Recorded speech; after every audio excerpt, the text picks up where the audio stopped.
Just to give you a brief update, the gathering of the orders happens. It's a time where the clergy of the whole annual conference gets together, and that happened this week. So from Tuesday to Thursday, I was there with all of my, not just clergy, it was some lay people as well. And let me just report that even though there's a lot of stuff that is happening within our denomination, the people who are in this church are some good, solid folk.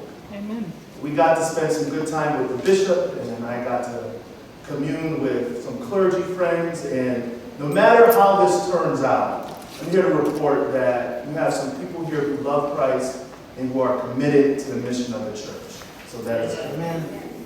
And today, being the fourth Sunday after Epiphany, we will briefly explore Jesus' Sermon on the Mount, in which he talked about the Beatitudes.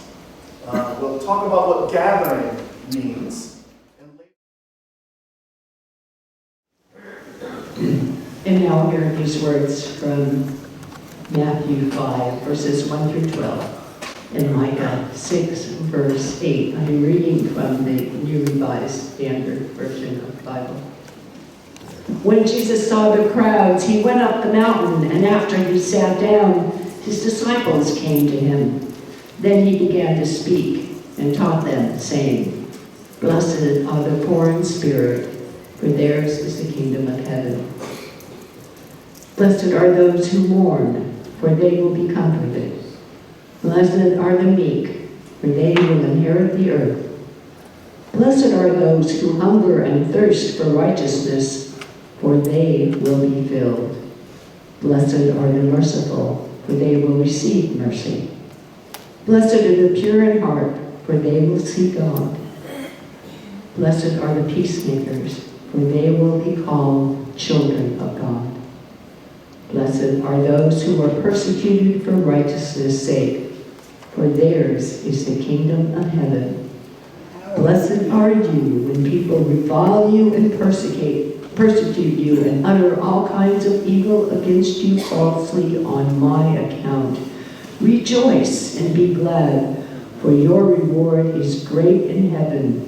For in the same way they persecuted the prophets who were before you." And from Micah, "He has told you, O mortal, what is good. And what does the Lord require of you but to do justice and to love kindness and to walk humbly with your God?" May the Lord add his blessings to the reading of these words. Peace to you. You know, despite what happens throughout the week, it is always a joy to stand before you and to be a part of this community at First Church Roseville. I'm mostly grateful that this congregation has shown a commitment to try to express the love that Jesus so fully embodied, a love that in many ways was instituted in that, what I have described, the great sit-down sermon moment on a hill. It's more like a mountain vista overlooking the Galilean Sea. A sermon where he delivered to us the words that we now refer to as the Beatitudes, words that we've just read. We'll get back to that a little bit more later.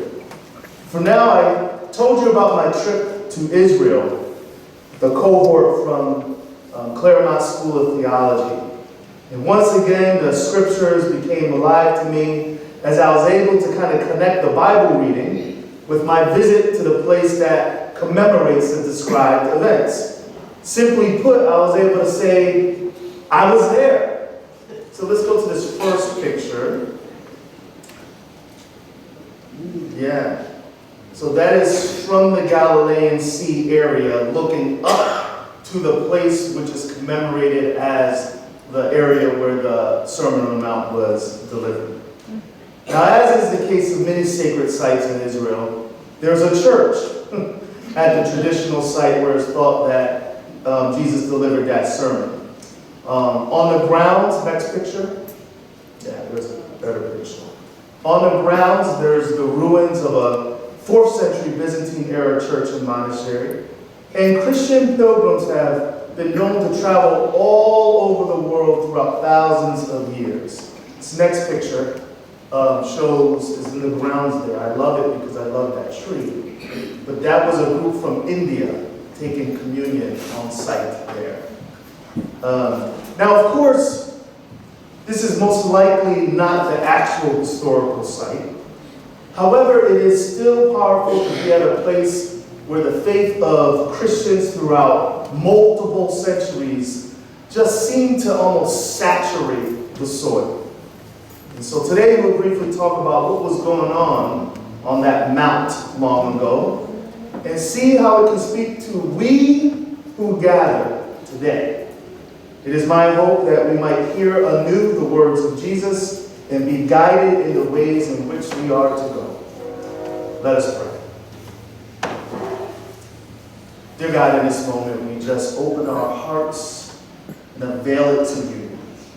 We open it willing to receive that which you have for us to receive, that we might be better equipped to be your representation of love and grace and mercy in this world. We pray this now in your holy name. Amen. Amen. So in a study that we did at St. Mark's just last year, we looked at the Sermon on the Mount. In particular, we taught about how the Beatitudes, which we just read, should be seen as a roadmap that leads to flourishing.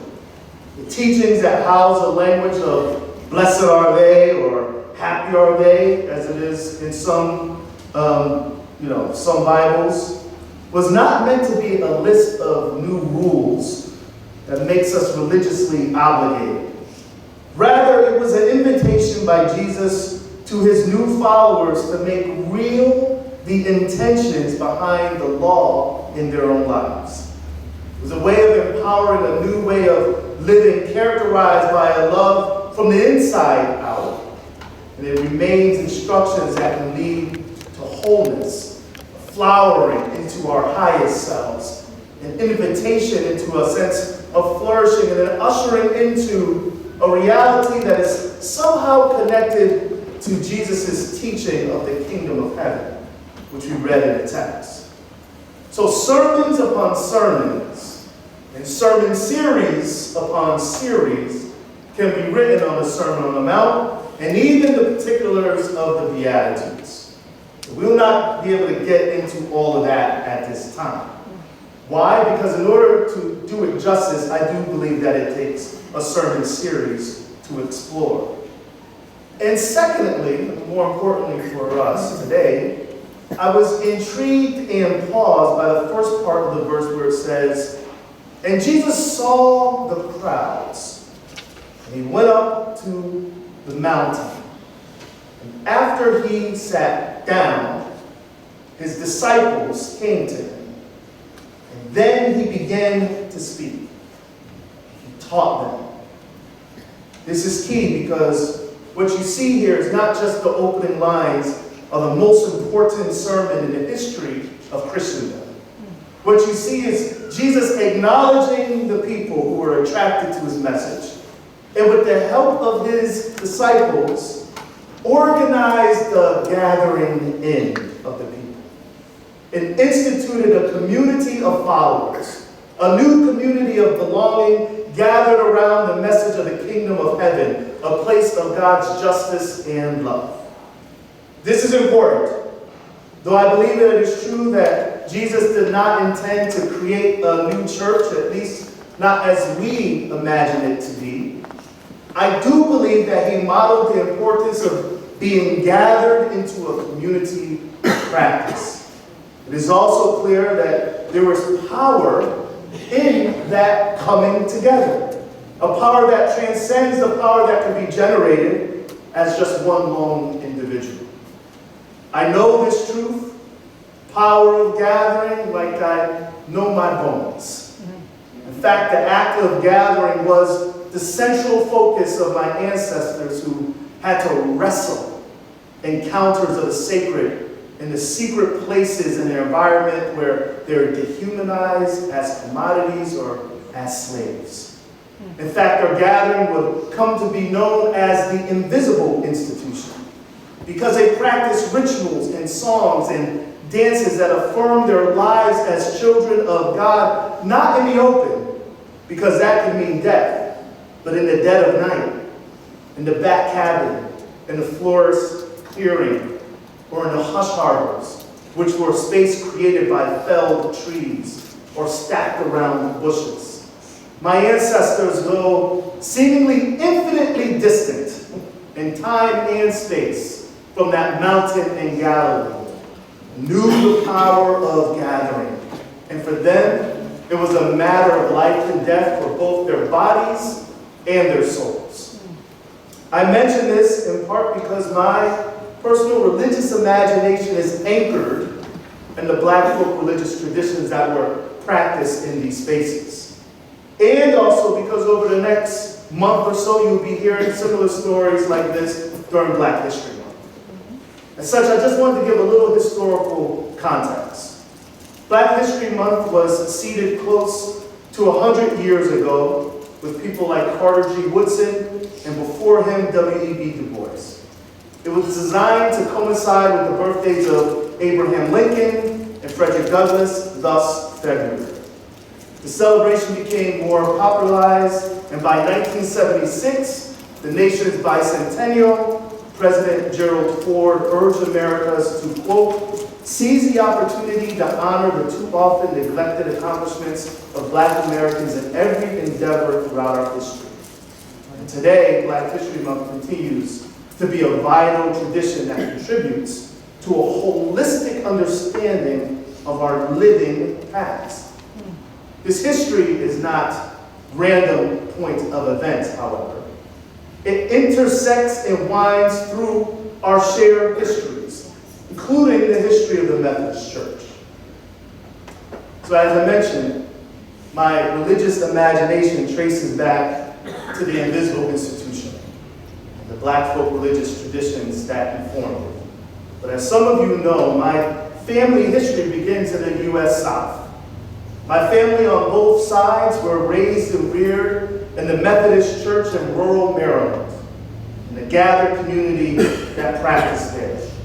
However, what you may or may not know is that that church, that Methodist church, was a direct reflection of the greater racist Jim Crow sensibilities that shaped its social context.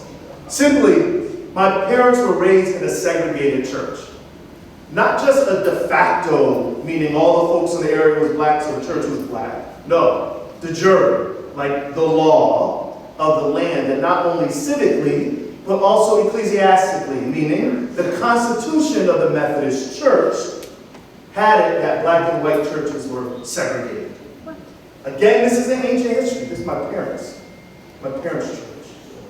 The Methodist Episcopal Church in the United States, organized by, you remember these names, Francis Asbury and others, split in the 1830s, chiefly over the issue of the institution of slavery, and then later Reconstruction and racial segregation and conflicts over what was seen was compatible with the teachings of Jesus and the traditions of John Wesley.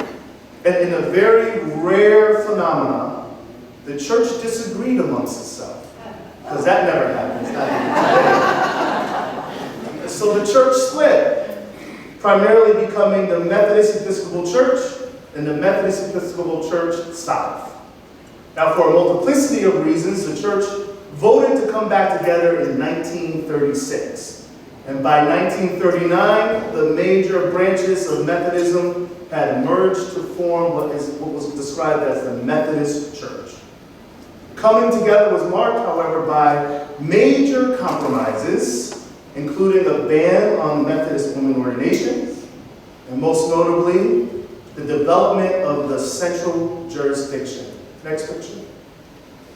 Central jurisdiction was the institutional structure that legally codified the racial segregated church system that my parents grew up in. It literally meant that a Black church in Maryland was in the same jurisdiction as a Black congregation in Tulsa, Oklahoma, or Denver, Colorado.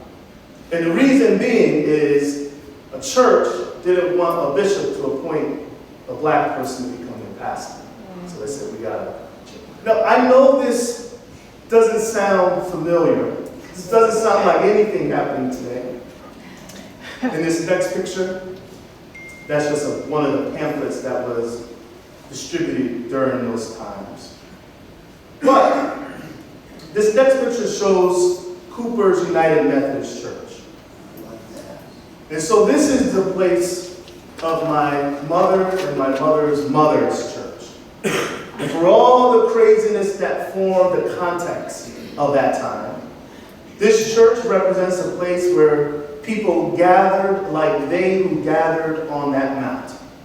The gathered folk who affirmed their faith not only gave hope to a weary people to keep on another day, but their gathered selves, this community of Christian practices, generated the resilience and essential hope that extended throughout multiple generations of struggle and found lodging in this current age in people like myself and other people touched by their witness. So, Pastor, what does this all mean for our gathering as a church today? Well, I think we should take our cue from the great educator and activist Mary McLeod Bethune. This picture. Born in 1875, her passion for education led her to start a successful women's college, which by 1931 became Bethune-Cookman College. Mama Bethune, as she was known, not only advised 5 U.S. presidents, but was the only black woman president for the foundings of the United Nations in 1945.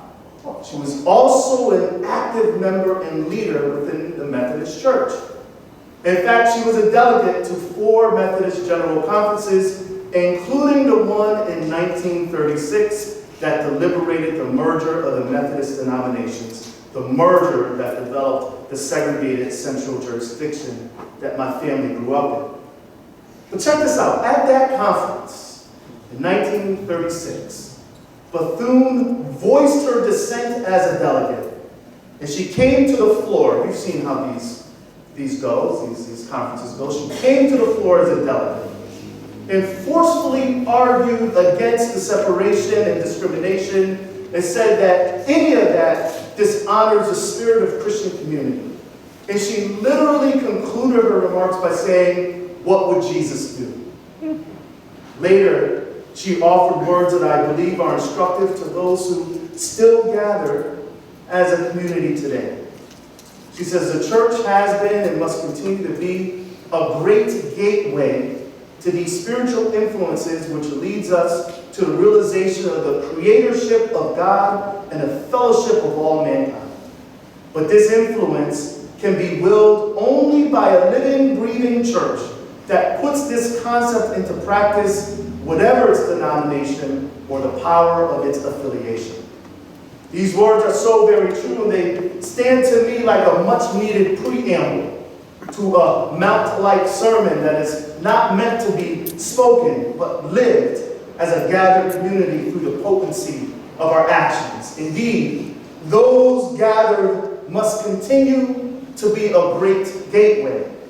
In other words, as gathered folk, in the tradition of those that gathered on the mount, in the tradition of those that gathered in the hush harbors during the antebellum South, our coming together don't mean a thing if we ain't about working for a world where all means all, and all are brought into beloved community, recognizing God as our common creator. Amen. But if we can hear the words of Mama Bethune again, then maybe we can hear the words of Jesus anew. Words that says, "Blessed are they that gather in this Roseville church, who seek to feed those who are hungry, for they shall show that the kingdom of God is indeed at hand." Or, "Blessed are the gathered in this Roseville church, who offer opportunities for missional work, be it Mendocino or the neighborhood around this historic downtown area, for they are the reflections of the Most High." Or, "Blessed are the gathered in this Roseville church, who are not afraid to tackle issues such as racism, or the immigration issue, or refugees, and youth outreach. And blessed are the gathered here and all other partners who recognize the humanity of all people, including those in the LGBTQ community, for they will be a witness to the power of God who knows that all means all. And lastly, blessed are the gathered of the Methodist Church, who in a time of transition is still seeking to learn how to make disciples and transform the world, even in the midst of adversity. Blessed are the gathered who remember that the same Spirit which is in Christ is in you. And greater is that which is within you than that which is within the world. And even though we, or as a church, or as a denomination, or as individuals, been called to do big things, things that seem so large, things that seem so very challenging, we also know that with humans this might be impossible. But with God, all things are possible. A possibility made real in the power of our gathering. You know, in conclusion, I wanted to acknowledge that this has been a rough week for many people in this country, and indeed the world. You know, though Kobe Bryant was a complicated and even controversial figure for some, the worldwide outpouring of grief testified to the fact that he was beloved by many. Death can sometimes be incomprehensible and cruel. By the time one trots out the well-trodden justifications for why bad things can happen and the unexpected, tragic death of a celebrity, by the time you kind of work that out in your head, the thin comfort is punctuated by the fact that his 13-year-old daughter, Gigi, was there, along with 7 others, including 2 other children. And as a bona fide girl dad, like Kobe, this hit me and many others pretty hard. Now, there are no easy answers to this. It just isn't. But I take some comfort in 2 things. One was spoken by LeBron James when he said on Friday night in LA, right on the court, that these are the times where we turn to family. And now paraphrasing him, and we understand that our circle of family is a gathered community that is bigger than we think and more connected by the experiences of our shared humanity. And secondly, I don't know if you know this, but Kobe and his daughter Gigi, his family were lifelong Catholics. They took communion at his home church of Our Lady Queen of Angels in Newport, California, right before the 7 o'clock morning mass, picturing daddy and daughter taking the bread and wine just a mere 3 hours before, does not lessen the sting. But it does let me know that whatever had happened, they were also being held by a tradition of gathering. Those who gathered around rituals and values as communities of practice composed by imperfect people. This tradition dates back through the ages to those who gathered in hidden and not so hidden places, and winds its way to the gathered crowd that Jesus convened thousands of years ago on that ancient mount to hear his sermon. And though, again, death seems cruel, I find some comfort in knowing that even in the midst of incomprehensible tragedy, I believe that both daddy and daughter were somehow, in a mystery yet to be revealed, held by a tradition of gathering as symbolized by the table ritual of communion that we are about to partake in at this moment. My prayer for us is that we may be gathered and guided in love, and that we may be, as Mama Bethune said, a living, a breathing church that is a great gateway to the realization of the creatorship of God and the fellowship of all mankind. Amen. Amen. And now we simply pray. As we leave, may we be a gathered community committed to extending love to all people. May we be a blessing even as we are blessed, and may we do what the Lord requires of us, to do justice, to love mercy and kindness, to walk humbly with our God. Go now in the peace that God gives. Amen. Amen.